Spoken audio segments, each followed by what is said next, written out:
Auzubillahiminash-shaytanir-rajeem. Bismillahir-Rahmanir-Rahim. This is Asif Hassan with the episode of Rahifala. I am the English language instructor. I have been right here once again with you guys. You guys are my YouTube family and I have brought to you another video so as you could be able to get the information regarding English grammar, regarding English language, and you guys are very potential. You must be learning so many things from my knowledge, and I am trying my level best to deliver you as much as possible, and so as you may learn and you may get success in days to come in your future. So here we go. I am going to discuss today about the adverb. What is the adverb?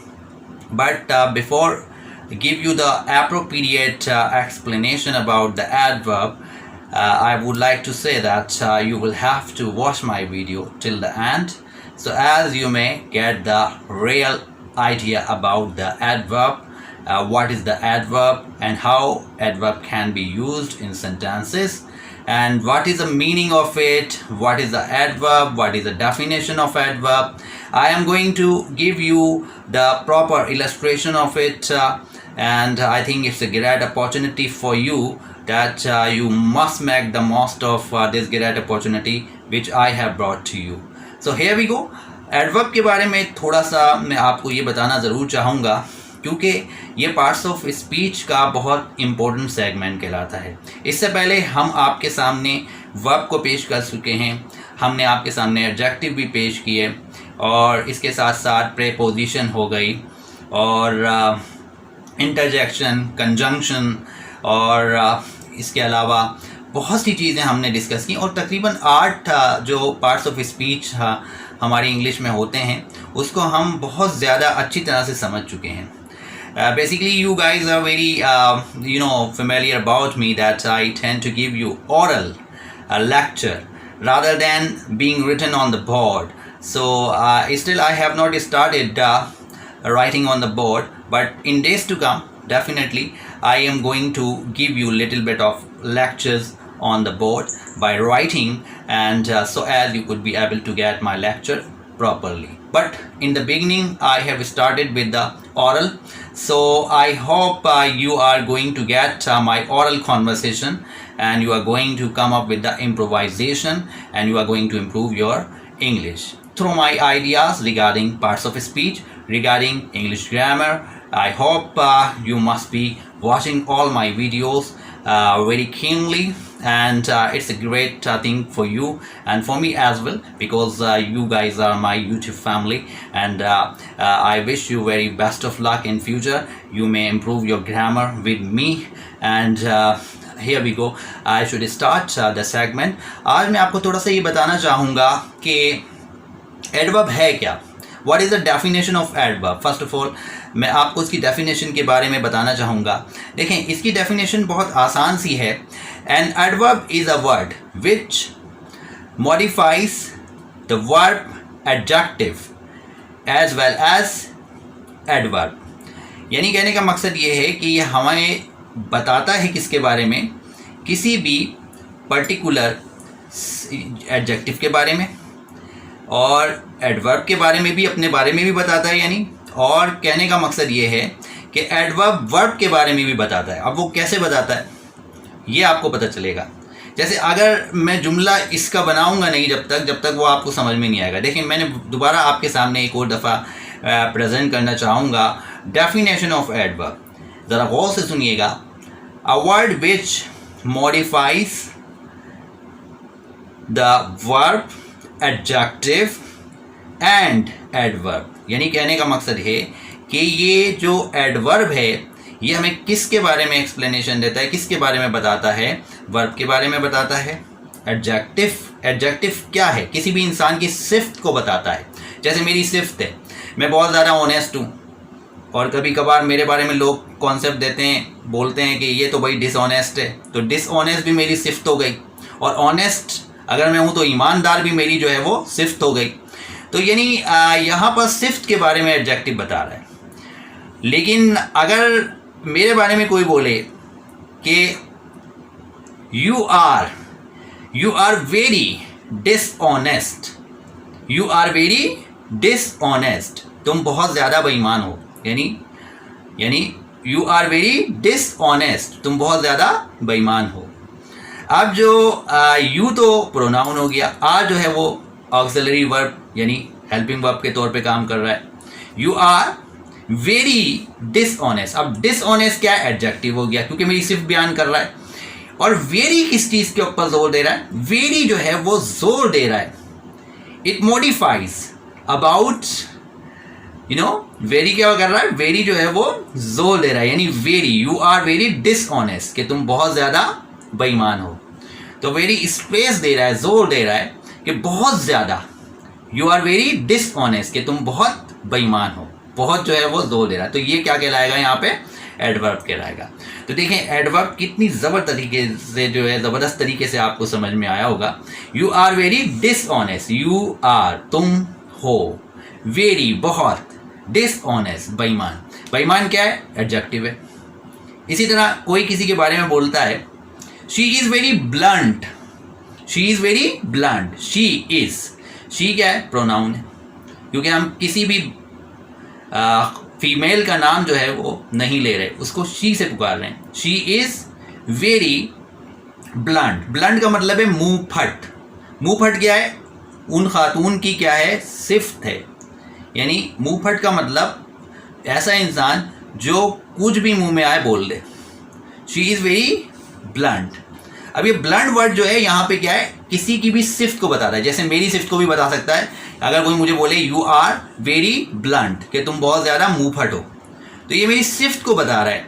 तो इसी तरह ये मेरी सिफ्त को बता रहा है, लेकिन वेरी जो लग रहा है वो स्पेस दे रहा है, जोर दे रहा है कि बहुत ज़्यादा, यानी मैं बहुत ज़्यादा क्या हूँ, ब्लंट हूँ। और शी इज़ वेरी ब्लंट, वो बहुत ज़्यादा मुंहफट है, ब्लंट है। तो इसका मतलब ये हो गया कि यहाँ पर एडवर्ब हमें अपनी खासियत के बारे में बहुत भरपूर अंदाज से बता रहा है कि मैं यहाँ मौजूद हूँ। अगर मैं ये बात करूँ तो एडवर्ब में बड़ी वैरायटी है। अगर मैं ये बोलूँ वो कल नहीं आया था, भाई वो कल नहीं आया था, अब वो कल नहीं आया था, ये बात मैंने कह दी आपके सामने, तो ये बात आपको समझ में आनी चाहिए। इंग्लिश में कैसे बोलेंगे, ही did not come yesterday, he did not come yesterday, he did not, यहाँ पर ही जो है वो प्रोनाउन है, डिड जो है वो पास्ट इंडेफिनेट का हेल्पिंग वर्ब कहलाता है। ही डिड के साथ लग गया not, he did not come yesterday, वो कल नहीं आया था। यस्टरडे, अब जब यस्टरडे आ गया, कल नहीं आया था, तो ये कौन सा एडवर्ब कहलाएगा। अब सोचें आप, यस्टरडे जो वक्त गुजर गया, जो कल गुजर गया, गुजरा हुआ कल लौट के नहीं आता, समझे आप। He did not come yesterday, come माने वर्ब, ही माने प्रोनाउन, डिड नॉट माने हेल्पिंग वर्ब के साथ नॉट, और यस्टरडे क्या हो गया, टाइम एडवर्ब हो गया। अब कल की बात कर रहे हैं, जो कल गुजर गया, तो वो क्या कहलाएगा, टाइम एडवर्ब कहलाएगा। देखिए यहाँ पे देखिए कितनी वैरायटी है, टाइम एडवर्ब आ गया। इसी तरह अगर मैं बोलूँ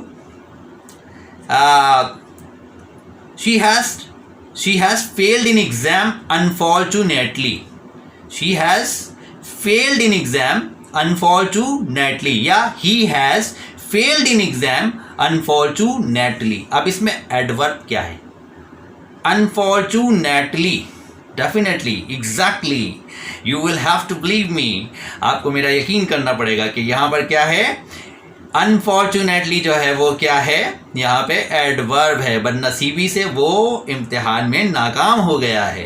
तो देखें कितना प्यारा जुमला बन गया। इसी तरह एक और जुमला मैं बनाऊंगा जिसमें एडवर्ब जो है वो जोर दे रहा है। देखें इस जुमले में भी हमारे सामने जो बात आई है वो ये आई है कि he has failed in exam unfortunately, बदनसीबी से वो इम्तिहान में जो है वो फेल हो गया, ये उसकी बदनसीबी है कि वो इम्तिहान में फेल हो गया। इसी तरह अगर मैं ये बोलूँ जो है वो, मैं ये जुमला बोलूँ कि अली जो है वो ये मुकाबला जीत लेगा, उम्मीद है।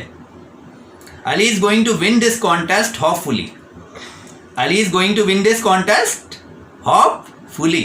देखें कितना प्यारा जुमला बन गया, Ali is going to win this contest, कि अली ये मुकाबला जीत लेगा, होपफुली, उम्मीद है कि, अब उम्मीद है यहाँ पर क्या है, एडवर्ब है। उम्मीद है यानी उम्मीद है हमें कि यहाँ पर जो है वो अली ये मुकाबला जीत लेगा। इसी तरह ही कम्स डेली, वो रोज़ाना आता है। ही कम्स डेली, वो रोज़ाना आता है, वो रोज़ाना आता है। ही कम्स डेली, 3 वर्ड है बस। अब 3 वर्ड में एडवर्ब क्या है, डेली। डेली मतलब रोज़ाना। रोज़ाना यानी टाइम के बारे में हमें बता रहा है कि रोज़ाना ये उसकी रूटीन है कि वो रोज़ाना यहाँ आता है। He comes daily, he comes daily. तो इसमें एडवर्ब क्या है, ही जो है वो प्रोनाउन है, कम जो है वो वर्ब है। Adverb modifies the verb an adjective as well as adverb. Okay, तो कहने का मकसद ये है कि आपको ये बात समझ में आ गई होगी कि आज का जो सेगमेंट था वो एडवर्ब के बारे में था। और एडवर्ब बहुत ज़बरदस्त सेगमेंट होता है हम सब के लिए बेसिकली, अगर हम उसको सीखें तो देखा जाए तो बहुत इम्पोर्टेंट भी है। अगर मैं ये बोलूँ हैप्पी, हैप्पी हैप्पी हैप्पी जैसे मैंने जुमला बोला, हैप्पी क्या है, हैप्पी देखें, हैप्पी जो है वो खुशी। अगर मैं हैप्पी को हैप्पीली कर दूं, पहले हैप्पी क्या था, एडजेक्टिव था। हैप्पी माने एडजेक्टिव, सिर्फ बता रहा है ना, आई एम हैप्पी। अब अगर हैप्पी है, हैप्पी को मैं कन्वर्ट कर दूं एडवर्ब में तो कैसे कन्वर्ट होगा, हैप्पीली। हैप्पी जो है वो हैप्पीली होने के बाद क्या हो जाएगा, एडवर्ब हो जाएगा। हैप्पी क्या है, एडजेक्टिव है। अब जब हैप्पीली में जो है वो एल वाई का इजाफा हो जाएगा आई के बाद, तो उसके बाद वो क्या हो जाएगा, वो एडवर्ब हो जाएगा। इसी तरह फास्ट, फास्ट माने तेज, तेज क्या है, फास्ट मतलब तेज, तेज मतलब एडजेक्टिव। अब फास्टली अगर कर देंगे तो वो क्या हो जाएगा, एडवर्ब हो जाएगा। ब्यूटीफुल, अब ब्यूटीफुल क्या है, एडजेक्टिव है। उसके अंदर अगर हम एडिशनल इजाफा कर दें ब्यूटीफुली, ब्यूटीफुली, तो वो क्या हो जाएगा, एडवर्ब हो जाएगा। इसी तरह क्विक, क्विक माने तेज, इसी तरह क्विकली हो जाएगा तो क्या हो जाएगा, तेज मतलब क्विक, क्विक मतलब तेज, तेज मतलब एडजेक्टिव। लेकिन क्विकली हो जाएगा तो वो क्या कहलाएगा, वो कहलाएगा एडवर्ब। तो देखें, so many things are there which exactly you must be caring. और आप इस लेक्चर को बहुत सीरियस ले रहे होंगे क्योंकि ये लेक्चर ओरल तो है, लेकिन और ओरल लेक्चर जितने भी होते हैं उसमें आप एक तो किसी स्पीकर को सुनते हैं। रिटन में क्या होता है, आप सुनते नहीं हैं, लेकिन आप क्या करते हैं, जॉट डाउन करते हैं, लिखते हैं उन वर्ड्स को अपने जहन में बिठाने के लिए। मेरी कॉन्वर्सेशन बेसिकली अगर आप चाहें तो you can write down my all videos related to English grammar which exactly I have brought to you. I hope you all the guys who are watching me and you guys are watching my videos time to time, you must you can say that learn every fact of it, every fact of the grammar as well. और कोशिश आपकी ये होनी चाहिए कि आप जो है वो बहुत ज़्यादा ज़ोर दें, because my you can say videos are being you can say that uploaded here for you. So I hope you must be enjoying it. और इसको पसंद भी आप कर रहे होंगे तो मेरी वीडियो को लाइक भी कीजिएगा, शेयर भी कीजिएगा और कोशिश कीजिएगा कि इसको आगे भी फॉरवर्ड करें और लोगों तक भी ये मैसेज पहुँचे कि इंग्लिश ग्रामर में बड़ी वैरायटी है और इंग्लिश ग्रामर को बेहतर तरीके से सीखने का नाम ही जो है वो प्रॉपर इंग्लिश को सीखना है। अच्छी इंग्लिश सीखने के लिए हमें थोड़ा सा स्ट्रगल करना होता है। तो you know my all videos are being uploaded here for you. और मैं उम्मीद करता हूँ कि आप जो है इसको एंजॉय भी कर रहे होंगे और you must be making the most of all my videos. और मुझे आपका फीडबैक भी चाहिए, मुझे आपका सपोर्ट भी चाहिए और मैं चाहूँगा कि आप मुझे सब्सक्राइब भी करते रहें। You keep subscribing me or keep watching my videos all the time and you may make the most of my all videos because not only you are learning grammar but you are turning out to be the great conversationalist through my ideas, because the way I am speaking English in my videos I am trying to emphasize that you may also speak just like me the way I am speaking. So I would like to stress upon these things. These things are most important because very few people are good speaker in our society. So I want that this matter must be taken into account, and I think you should take all my videos seriously, eagerly, and you must be very keen about these all videos of mine, so as you may learn so many facts related to grammar. Or with the time progress, I will bring some of the very special segment of of English language, as well as so many other things and all. So I hope you must be watching me, and don't forget to subscribe my channel and press the bell icon, so as you could be able to get further notification with the time progress. Till then, Allah Hafiz, Asif Hassan, bye bye.